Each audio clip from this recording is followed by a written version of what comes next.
Part 2 of The Lost Apothecary by Sarah Penner, told from the view of Nella and Eliza.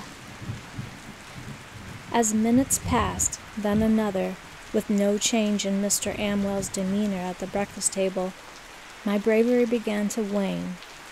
I wished badly for another warm cup of Nella's valerian hot tea, which had left me so relaxed at her little shop with the secret room. The deed itself had not been so bad. The cracking of the eggs, dropping them into the sizzling pan. I did not even fear the angry words Mr. Amwell might spout at me as the poisoned eggs churned in his belly, nor the rigid bent form his body might take, which Nella warned me might cause a lifetime of nightmares. But while I was brave about some things, I was not brave about all things. What I feared was his ghost, his unharnessed spirit after death, the unseen movements of it through the walls, through skin. My fear of spirits was recent, beginning a few months ago when Sally pulled me into the cold, dark cellar and told me a story about a girl named Johanna. I was not so brave after that day, knowing that magic could sour and go bad. According to Sally, Johanna worked at the Amwells' estate just a short time before I arrived. Only a year or two older than me, Johanna had fallen ill, so ill that she could not leave her bedroom, and during the isolation, whispers flew through the corridors, rumors that she was not ill at all, but carrying a little baby and soon to give birth. Sally said on a cold day in November, one of the upstairs maids sat with Johanna while she strained a whole day with the baby, pushing, and all that effort, and never a cry. The baby never did come out, and Johanna fell into a sleep from which she never woke up. The attic room where I slept, with its cobwebs, drafty corners, was next to the one that Johanna and her baby had died, and after the story Sally told me, I began to hear Johanna cry out through the walls late at night. It sounded as if she was crying my name. On occasion, I heard what sounded like rushing water and a thumping, like the baby inside her belly was trying to break his way out with his little balled-up fist. Who was the father? I asked Sally in the cellar. She looked hard at me, like I should already know.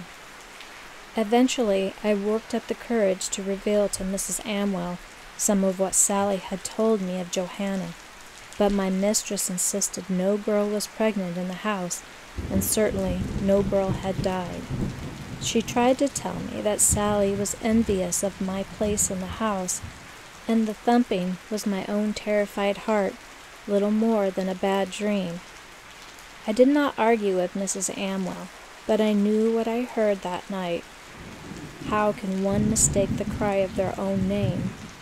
Now, as I waited in the dining room with my back to the wall, watching Mr. Amwell chew away on his eggs, it was this next set of events that made me unsteady, so much so that I had to place my palms against the wall to balance myself. I did not regret what I had done. I only hoped the poisonous eggs would kill Mr. Amwell. I hoped that he would die quickly and in the daylight, for I could not bear the idea of another voice calling my name through the walls. I prayed Mr. Amwell's wretched spirit would not release in this very room, or that if it did, that it would not dwell long. I didn't understand this kind of magic. I didn't understand why Johanna's spirit was stuck, or why she haunted me as she did, and I feared Mr. Amwell's spirit might soon accompany her in the hallways. I was brave about things, yes, and poisons didn't scare me, but unchained, angry spirits could bring me to my knees. He clutched his throat halfway through the second egg. "My God," he cried, "what is in this gravy? I've a furious thirst." He downed half a pitcher of water while I remained at the edge of the dining room, waiting to remove the plates. The mistress's eyes grew big. She touched the pale yellow ribbon of her bodice. Did I imagine the tremble in her wrist? "Dear, are you quite well?" she asked him. "Do I look it?" Mr. Amwell snapped. He tugged at his bottom lip, which had begun to swell and redden. "My mouth is so hot. Did you use pepper?" He dabbed at a bead of gravy stuck to his chin, and his napkin fell to the floor as if he had lost the grip on it. I could see it then so clearly, his fury curdling into something like fear. "No, sir," I said. "I made it just the same as I always have. The milk was to go bad soon. I believe it's bloody gone bad." He began to cough and clutch his throat. The mistress picked at her own gravy and eggs, then took a cautious bite. "Damn this!" He pushed his plate away and stood, his chair tumbling to the floor behind him, wrestling the pristine daisy print curtains. "I'm to be sick, girl. Take this away." I rushed forward and grabbed his plate, pleased to see he had indeed finished the entire first egg and much of the second. Nella had promised one would do it, if it must. Mr. Amwell ascended the staircase, his footsteps echoing through the dining room.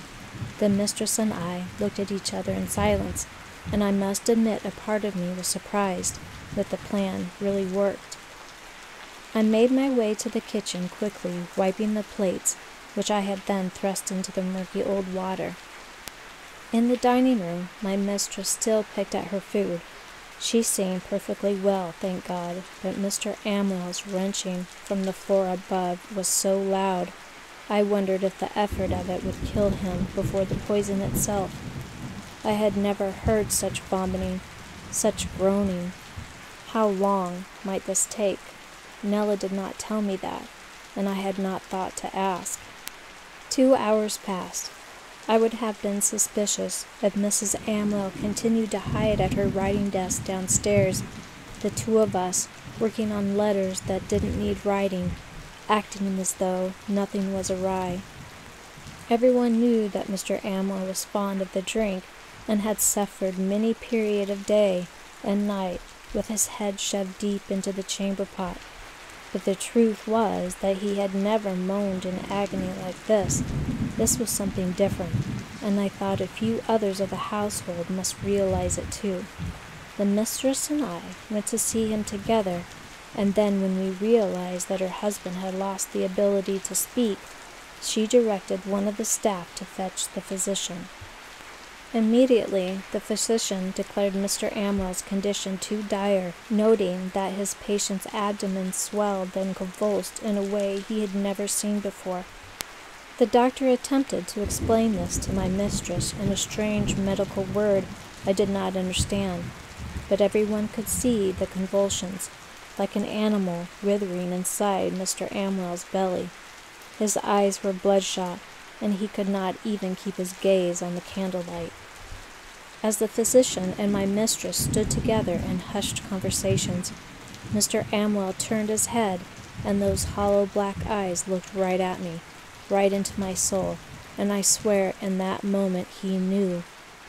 Biting back a scream, I rushed out of the room, just as the physician palpated his patient's groin, drawing him to a howl so deep and primal that I feared Mr. Amwell's spirit had just released. Only his raspy, stuttering breath, audible from the corridor where I stood trembling, told me it had not. "His bladder is near rupture," the physician told Mrs. Amwell as I left the room. "This type of episode has happened before, you say?" "Many times," the mistress said. It was not a lie, and yet she was lying. I leaned against the wall in the hallway, just outside the door in the cool, inky blackness, listening closely to the words of my mistress and the haggard breath of her dying husband. "The drink is his vice." "The swelling in his abdomen is unusual, though."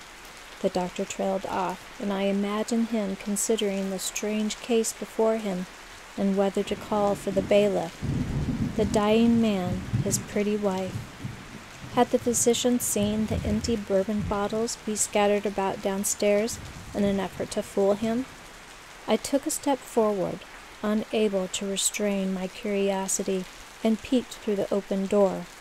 The doctor crossed his arms, drummed his fingers, and stifled a yawn. I wonder if he had his own pretty wife waiting for him at home with supper nearly ready. The doctor hesitated, then said, "You ought to send for the pastor, Mrs. Amwell, straight away. He will not survive the night." My mistress covered her mouth with her hand. "Heavens," she breathed, true surprise in her voice. At my mistress's command, I showed the doctor the exit. Afterwards, as I shut the door at the front of the house and turned around, she was waiting for me. "Let's sit by the fire together," she whispered. And we went to the fireplace we had always gone. She wrapped a blanket around our legs, withdrew a notebook, and began to dictate a letter to her mother in Norwich.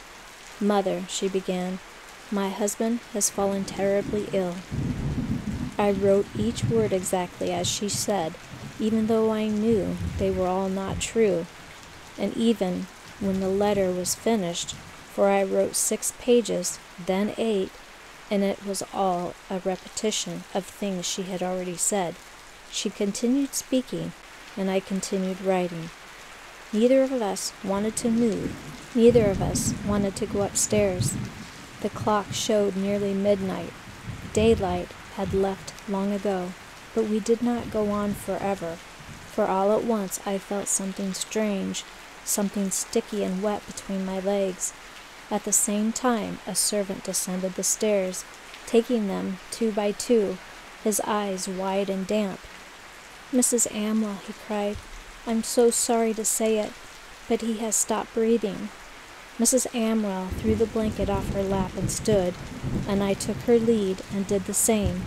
But to my great horror, the warm and concave spot upon which I had been sitting was now streaked with a band of crimson, bright as fresh-picked apples. My mouth dropped open. Was death about to find me too? I sucked in each breath of air, willing it not to leave me. Mrs. Amwell began to make her way to the staircase, and I cried out, "Wait!" I pleaded, "Please, don't leave me here alone." There could be no doubt about it. Some terrible magic had found me again. Mr. Amwell's spirit might have exited his body upstairs, but like that of Johanna, it had not gone entirely. What else could draw blood from my body at this moment of death? I crumbled to the floor to my knees, fat tears falling down my face. "Don't leave me," I began to beg her. My mistress looked strangely at me, for she had left me alone in the room 1,000 times before, but I could feel the wet warmth leaking from me even at that moment. From my place on the floor, I pointed to the sofa where we had sat together. My eyes settled on the blood-stained cushion upon which we'd been sitting, and all around us the shadows of the candlelight dancing closer, taunting me, Mr. Amwell hiding in every one of them. Nella, February 7, 1791. On the 7th day of February, yet another note was left in the barrel of Hurly Barley. Before I read it, I lifted the fine parchment, thin as the skin on my tired hands, and inhaled the scent of perfume, cherries with an undertone of lavender and rosewater. Like Elsa's letter, I knew immediately by the steady curls and even loops of the ink that the author was well-mannered and literate. I drew to mind a woman of my own age, the mistress of her own household, the wife of a merchant. I imagined a warm and loyal friend, but not a socialite, one who fancied gardens and the theater, but not of the way of a courtesan. I imagined a full-bosomed, round hip, a mother. But as I set aside my own imaginations and proceeded to read the words carefully penned onto the paper, my tongue grew dry. The note was very curious, as though the author were hesitant to state what she wanted and preferred instead subtle imitation. I let the note fall onto the table. I lifted the candlelight above the parchment and read it again. The footman found them together in the garden house. We've a gathering in 2 days, and she will be in attendance. Perchance you've something to incite lust? I will come to your shop tomorrow at 10. Oh, to die in the arms of a lover as I lie alone, waiting. The corridors are silent. I dissected each verse like the entrails of a rat, looking for some clues buried deep within. The woman's household entailed a footman, a gatehouse, so I presumed her well off. This concerned me, for I had no intention in meddling in the motives of the wealthy, who I have found over the years to be unpredictable and unstable, and the woman wanted something to incite lust, so that he, presumably her husband, might die in the arms of his lover, presumably his mistress. The arrangement struck me as a bit perverted, and the preparations must be made within 2 days. It was hardly time enough, but Eliza's letter had not settled well with me either, and all had turned out perfectly well.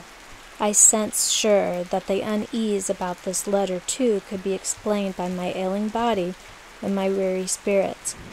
Perhaps every letter from this point forward would raise alarm.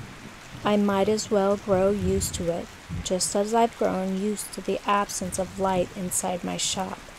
Besides, this woman's letter implied betrayal, and betrayal was why I began to dispense poisons in the first place, why I began to carry the secrets of these women, to record them in my register, to protect them and aid them. The best apothecary was one who knows immediately the despair felt by the patient, whether in the body or in the heart, and though I could not relate to this woman's place in society, for there was no gatehouse or footman to be seen in back alley, I know first-hand her inner turmoil. Heartache is shared by all, and favors no rank. So in spite of myself, I readied my things to leave for the day. I drew on my heaviest coat and packed an extra pair of socks, although the fields where I meant to go were damp and uneven. It was the place I would find the blister beetles, the remedy most suited to this woman's particular request.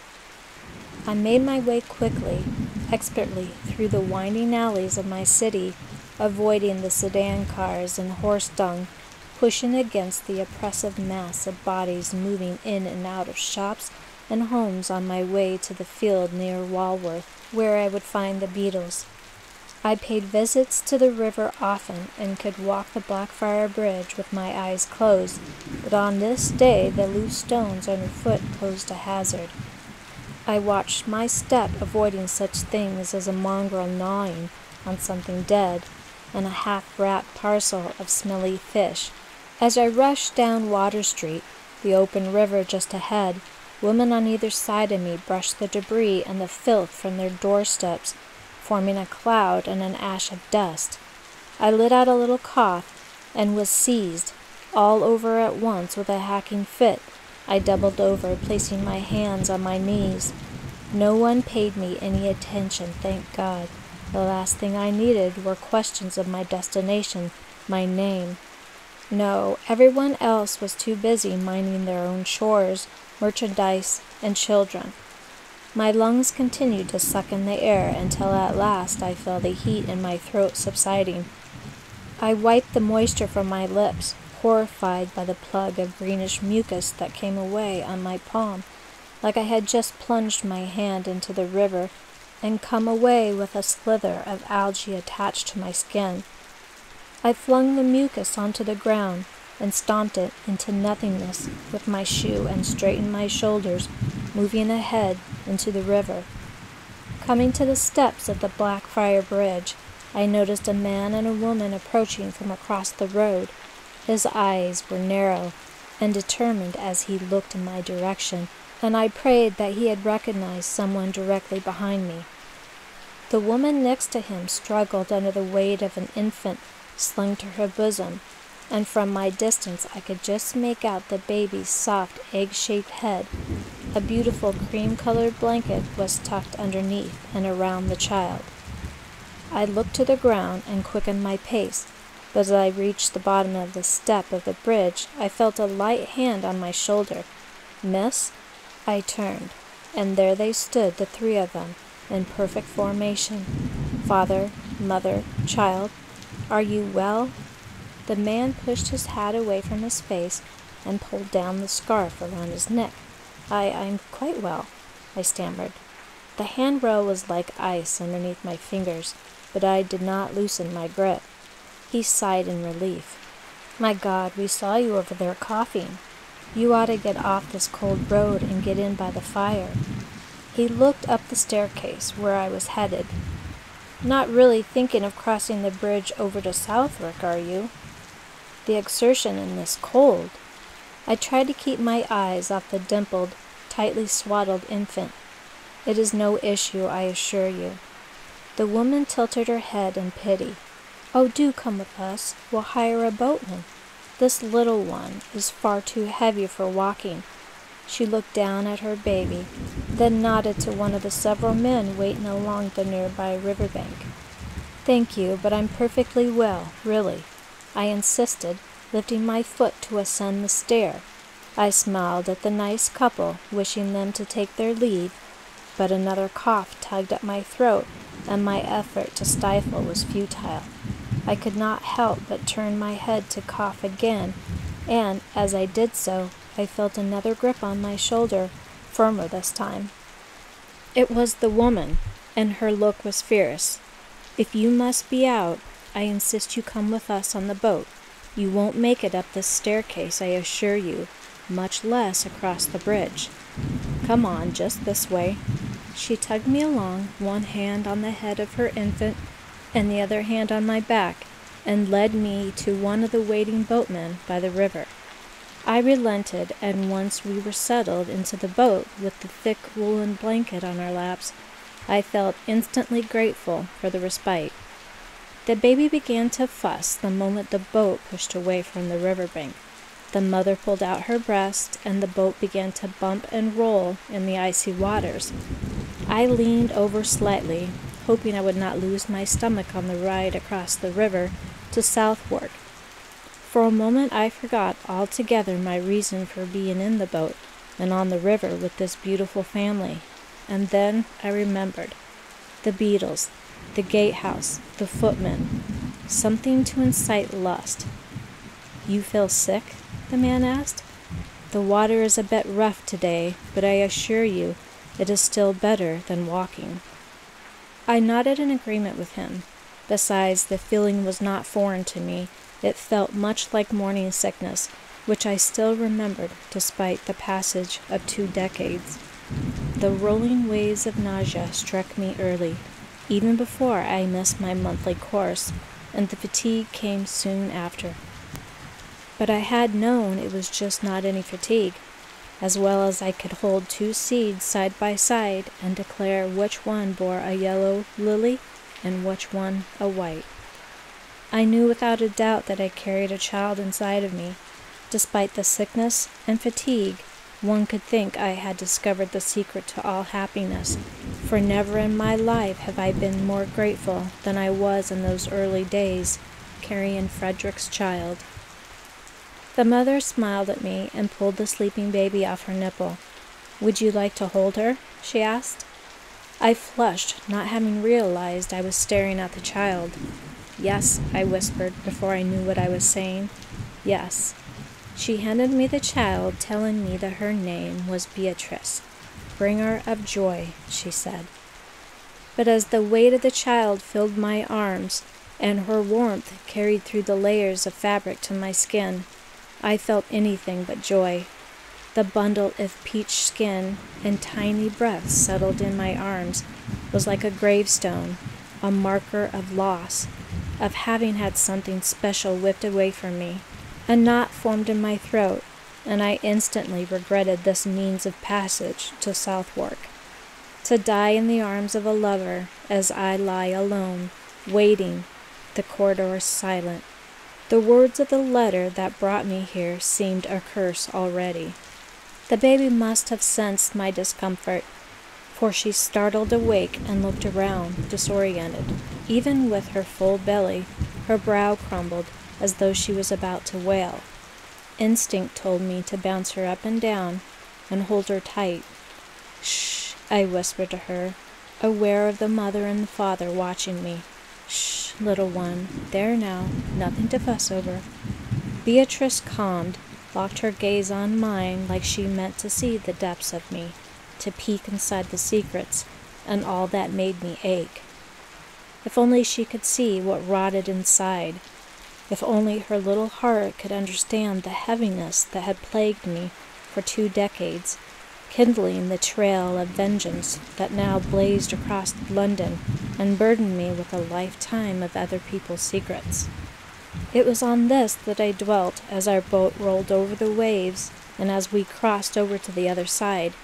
And yet even with this beautiful baby Beatrice, the bringer of joy, in my arms, I could not help but turn my gaze to Blackfriar Bridge, looking up at the stone arches that supported the structure and lifted it high above the water.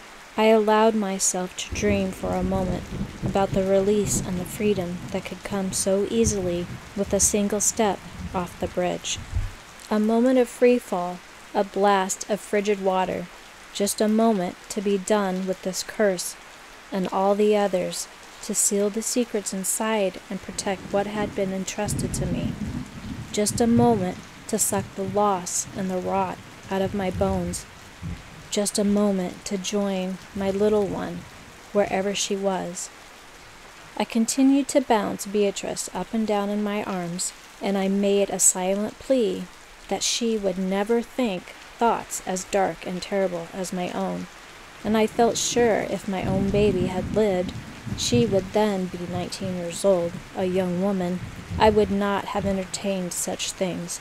I would certainly not look so longingly at the black shadow of the bridge, such a short distance away.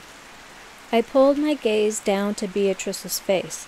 There was not a flaw on her, not so much as a blemish or a birthmark. I tugged the cream-colored blanket away slightly so that I might see better the little folds of skin under her chin and neck. By the softness of the wool against my thumb, I believed the blanket swaddling the child cost more than the clothes on both the mother and the father put together. "Beatrice," I said slightly, hoping to somehow communicate the meaning to her with only my eyes, "your mother and your father love you very much." As I said it, I could have cried out. My womb had never felt so hollow, so void. I wish I could have said the same thing to my own lost child, that her mother and her father loved her very much, but I could not have said it, because it would only be half true. Trembling, I handed Beatrice back to her mother as the boatman began to navigate us to shore. Early the next morning, after harvesting the beetles from the field and roasting them over the hearth, I could hardly lift myself from the place on the floor. The frigid air of the day prior had left my knees stiff, and the long walk after the boat journey made my ankles swell. My fingers, too, were raw and bloodied, but that was to be expected.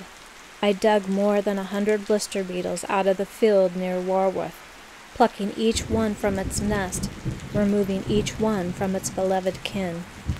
Amid this discomfort, relief was provided by the low flame and the opium-laced water boiling over it. I had an hour to rest until the wealthy customer, whose intimate visit still left me with a palpable sense of unease, arrived. And yet I was made a fool of. Just as I leaned my head back against the hearth, there came a knock on the hidden door, so sudden, so startling, I almost cried out. Quickly, I scourged through my thoughts. Was I so exhausted that I forgot an appointment? Had I missed a letter? It was too early for the lady arriving at 10, too early to be blamed on a mismatched clock. It must be a woman needing wormwood or feverfew, the everyday remedies. I groaned and began to heave myself up from the floor, but my own weight was like quicksand sucking me down. Then came another knock, louder this time. Silently I cursed the intruder, the person bringing more pain upon me. I went to the door and peered through the narrow cleft in order to view my visitor. It was Eliza. Eliza, February 8, 1791. She looked frightened out of her wits. "I'm sorry for catching you by surprise," I offered. "Oh, do come in," she breathed, hand to her chest. I stomped my wet feet inside. The room had looked exactly as it had several days ago, but the odor had changed. The air smelled earthly, like moist, healthy dirt. Cautious, I peered around the shelves. "I read the papers yesterday," Nella said, catching my gaze. The shadows of her sunken cheeks were darker today, and wisps of her charcoal hair, wiry, stuck out from odd angles around her face. "About Mr. Amwell finally succumbing to the drink. Everything went as planned, it seemed."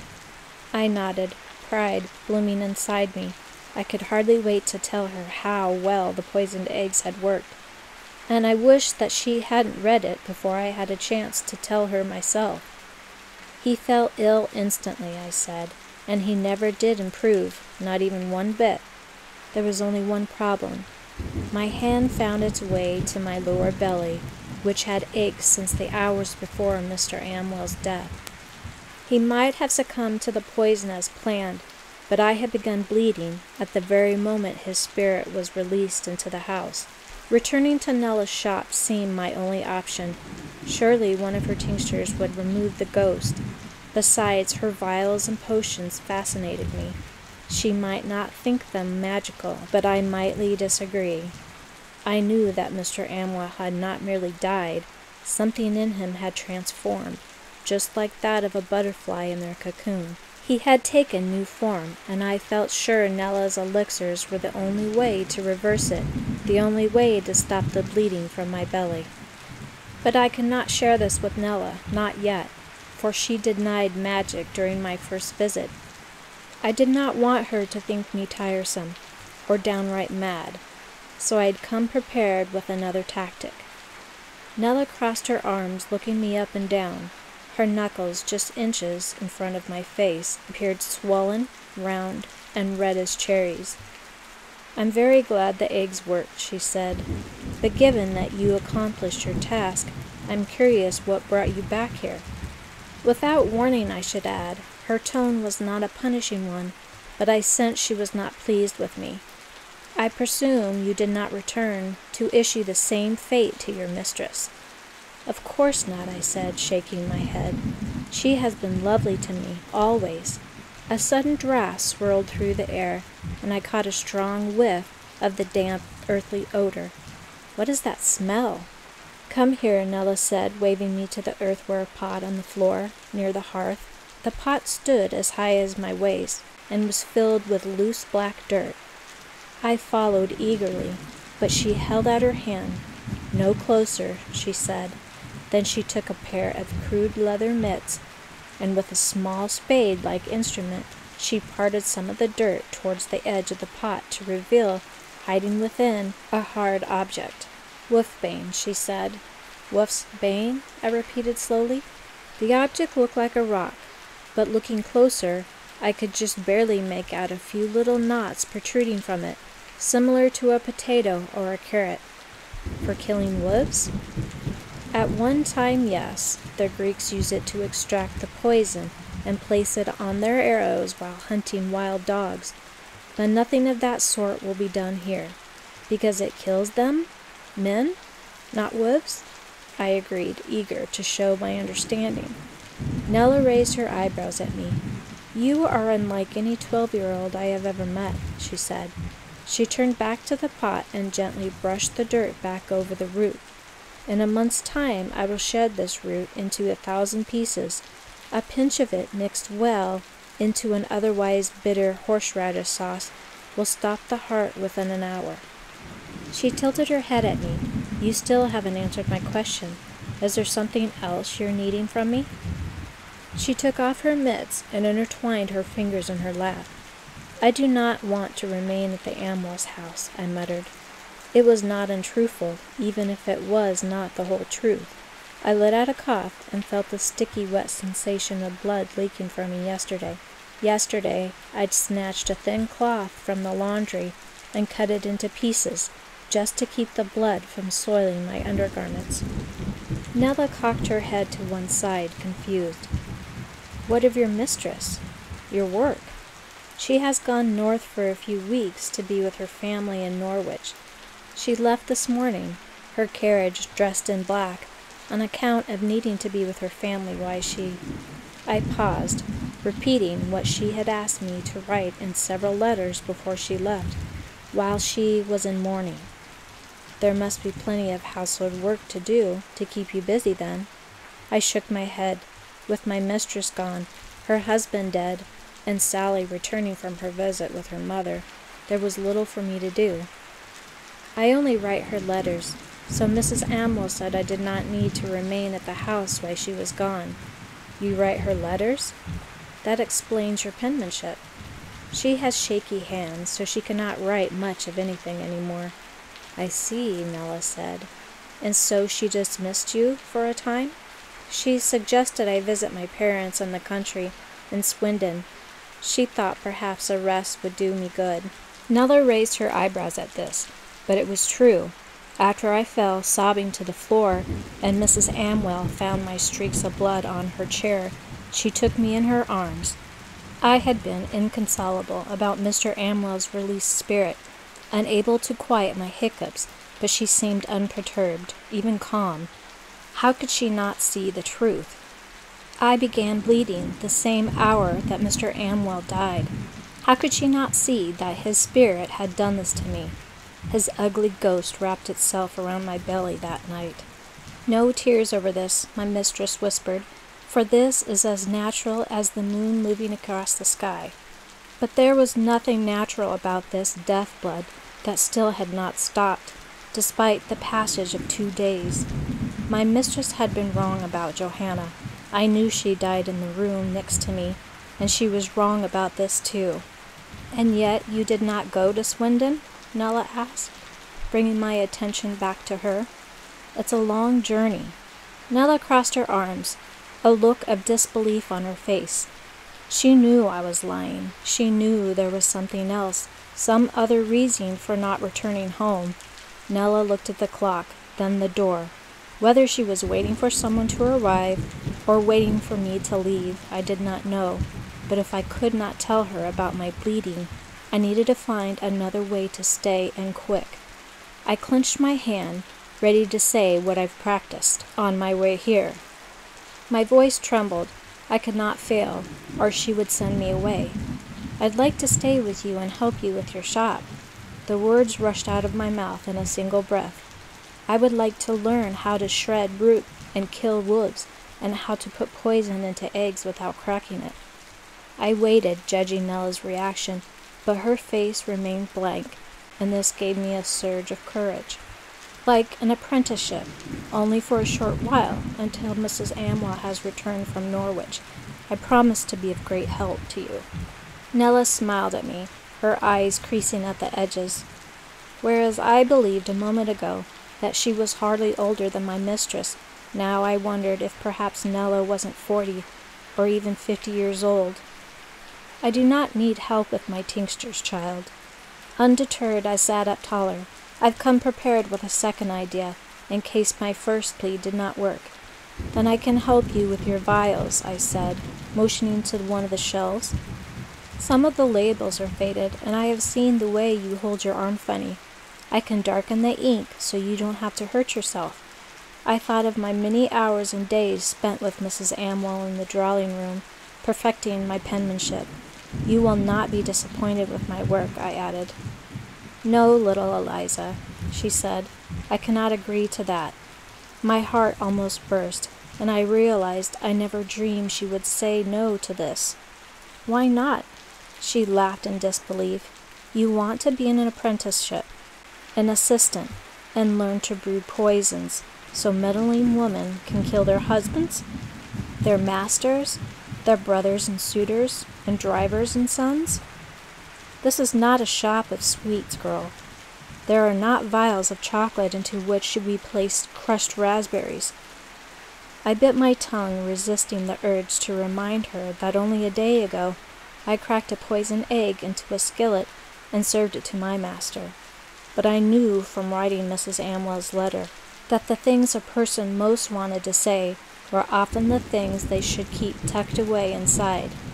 I paused, then said calmly, "I know this is not a shop of sweets." Her face was serious now. "What interest do you have in meddling with this business, child? My heart is black as the ash beneath that fire, for reasons you were too young to understand. What has harmed you so in merely 12 years that leaves you wanting more of this?" She waved her arms around the room, her gaze falling on the pot of soil with the wolfbane hidden underneath. "And have you considered what it might be like to sleep on a cot in a room like this, hardly big enough for one of us, much less two of us? Have you considered that there is no bit of privacy in here? There is no rest, Eliza.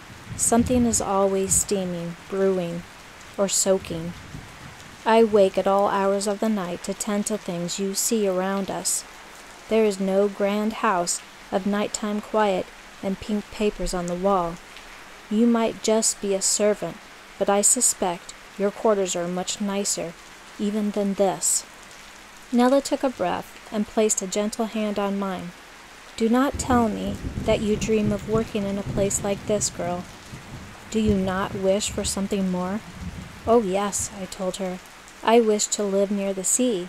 I have seen paintings of Brighton, of castles in the sand. I would like to live there, I think." I pulled my hand away and ran my fingers over my chin. A small, itchy boil had formed there, hardly larger than the tip of a needle. Out of other ideas, I exhaled, resigned to tell Nella the rest of the story. "Mr. Amwell's spirit haunts me. I fear that if I return to the house without Mrs. Amwell, he will harm me more than he has already." "Nonsense, child." Nella shook her head back and forth. "I swear it. This house has another spirit, too, of a young girl who was there before me, named Johanna. She died in the room next to mine, and I hear her crying at night." Nella's palm splayed open, as though she could not believe my words, like I was mad. But I continued, "I very much want to remain in the service of Mrs. Amwell, and I promise I will return as soon as she gets back from London. I do not mean to inconvenience you. I only thought that perhaps you could teach me how to brew something that will remove the spirit from my house, so I mustn't listen to Johanna's incessant crying any more, and so that Mr. Amwell will leave me alone for once and all. I could learn other things besides, and perhaps help you while I'm here." Nella looked at me hard in the eyes. "You listen here, Eliza. No potion has the power to remove spirits from the empty air we breathe. If one did exist, and if I had been the one to brew and bottle such a tincture, I would be a rich woman, living in a manor somewhere." She traced a finger over the scratch on the table where we sat. "Bravery you will have in telling me the truth, but I'm sorry, child, I cannot help you, and you cannot stay here." Discouragement coursed through me.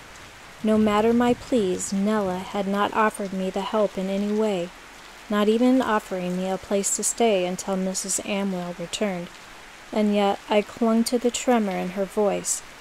"Do you believe in spirits?" "Mrs. Amwell does not believe me, not even a bit." "I do not believe in ghosts, if that's what you're asking me. Little clouds of evil that children, like you, fear in the night. Think of it, if we had become a ghost when we die, and if we haunt the place we once lived, would not all of London be in perhaps a fog?" She paused at the fire, crackling loudly. "But I do believe that sometimes we feel remnants of those who lived before. Those are not spirits, but creations of our own desperate imaginations. So Johanna, who cries in the room next to mine, you think I'm imagining her? It was impossible. I'd never even met the girl." Nella shrugged. "I cannot say, child. I have not known you long, but you are young, and therefore prone to wild ideas." "I am 12, I snapped, my patience finally gone. "I am not so young." Meeting my eyes, Nella stood at last, grimacing, and made her way to the large cupboard at the back of the room. She ran her fingers along the spine of several books, clicking her tongue against her teeth. Not finding what she wanted, she opened one of the other cupboard doors and searched another stack of books, this one more disorderly than the last. Towards the bottom of the pile, she tugged on the spine of a small book and withdrew it. This was very thin, more a pamphlet than a book, and the soft cover was torn at the corner. "This belonged to my mother," she said, handing the book to me, "though I never saw her open it, and I have seen no need myself." Peeling open the faded burgundy cover, I gasped at the image of a woman giving birth to a bounty of fresh harvest, turnips, strawberries, and mushrooms. Scattered around her bare breast were several fish and newborn pigs. "What is this?" I asked Nella, my cheeks flushing. "Someone gave it to my mother long ago, only a year or so before she died. It's a book claiming to be filled with magic, intended to be used by midwives and healers." "But she did not believe in magic either?" I guessed. Nella shook her head, then walked to the register and turned the page backwards, furrowing her brow as she searched the dates. Skimming her finger along the entries, she nodded. "Ah, yes, take a look here." She spun the register around to face me, then pointed to an entry. "April 6, 1764, Ms. Bailey, wild honey, 1, 2 times pound, topical." "A half-pound of wild honey," Nella read aloud. I widened my eyes. "To eat?" She pointed to the word topical. "No, to spread onto the skin." She cleared her voice as she explained. "Miss Bailey was hardly older than me, hardly older than you. She came to my mother's shop after midnight. Her cries woke us up from sleep. An infant lay in her arms. She said that a few days prior the little boy had been badly scalded by the kettle of hot water. My mother did not ask how. It did not matter so much as the poor boy's condition. The wound had begun to fester and pus. Worse still, a rash was forming on other parts of his body, as though the wound had begun to crawl its way through the rest of him. My mother took the boy in her arms, felt the heat of him against her breast, then laid him on the table and stripped him of his clothes. She opened the jar of wild honey and slathered it onto his body. The infant began to cry, and the mother too. She knew how much it must have pained his new delicate skin. It is the most distressing thing, Eliza, to issue pain to someone, even though you know it is for the best. Nella dabbed at her eye. My mother would not let the young woman and her child leave, not for 3 days. They stayed with her in the shop, so the honey could be applied every 2 hours. My mother did not miss a single treatment. She was not so much a minute late in brushing the honey onto the baby's skin for 3 entire days. She treated the boy as though he were her own. She closed the register. The pus dried, the spreading rash disappeared, the festering wound healed with almost no scar. She motioned to the book of magic she had just given me. "That is why my mother never opened the book in your hands, because saving lives with the gift of the earth, Eliza, is as good as magic." I thought of the honey-covered baby that had once laid on the table where I sat now, and suddenly I felt ashamed of having mentioned magic altogether. "But I understand your curiosity about ghosts," Nella went on, "and this is not about saving lives. Inside the back cover is the name of the bookstore and the street on which it's located. I forgot it now. Something like Bassin Lane. They have all sorts of books of magic, or so I've heard. The shop may now exist even to this day, but seeing how you'd like a potion to remove spirits from your house, I think it a good place to start." She closed the cupboard door. "Better than here, anyway." I held the book in my hands, feeling the cool heft of it against my damp palms. A book of magic, I thought contentedly, with the address of the shop that sold more. Perhaps my visit to her today had not been so fruitless as I'd fear a moment ago. Anticipation beat inside my chest. I would go out at once to this bookstore. Suddenly there was a light rapping on the door. Nella looked again at the clock and groaned. I stood from my chair ready to leave, but Nella moved to the door, placed a light hand on my shoulder, and gently pushed me back into my seat. My heart surged, and Nella lowered her voice in a whisper. "My hand is not steady. and I could not bottle up the powder that I am to sell to the woman who has just arrived. I could use your help this once, if you would not mind." The magic bookshop could wait. Then, her knuckles still swollen and red, Nella opened the door. What will happen with Eliza? Will she convince Nella that she can be of help? We'll find out in Part 3 of The Lost Apothecary by Sarah Pinner.